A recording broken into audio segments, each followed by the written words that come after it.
Boutique hotels have been around for some years now in this area, but I think you'll be surprised at how many new ones have begun operation in recent years.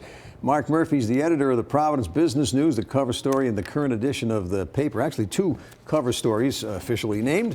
Take a look at the increasing number and varieties of this kind of hotel.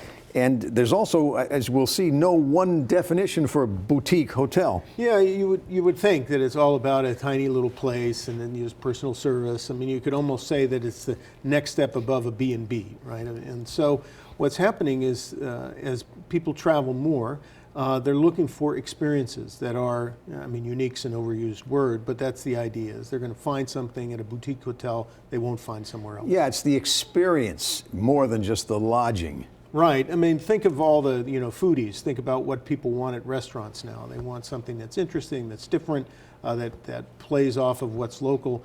In a sense, the boutique hotel is the same thing. What we found interesting is that even larger hotels are trying to pattern themselves after what makes boutique hotels interesting. Even the new version of the Biltmore, the Graduate, that's right, described as a boutique hotel. Well, they want to do boutique things. I mean, I don't know. Time will tell whether that name sticks for larger hotels. I mean, they have almost 300 rooms, so it's not a small hotel.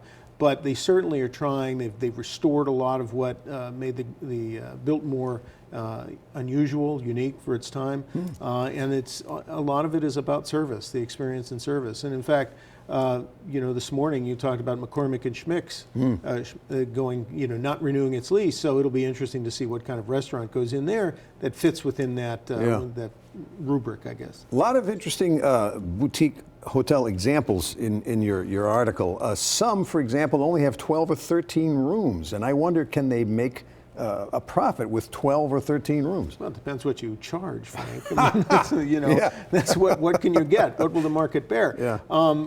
And we profiled, although there's some we might have missed, but there are 15 between Providence, Newport, and Block Island that are either being renovated to meet those standards, and some are brand new and being built. So there's clearly a market for it because people aren't going to finance this kind of stuff if they don't believe they're going to be able to fill it up. Yeah, and there's an interesting description of a lot of them, as I said.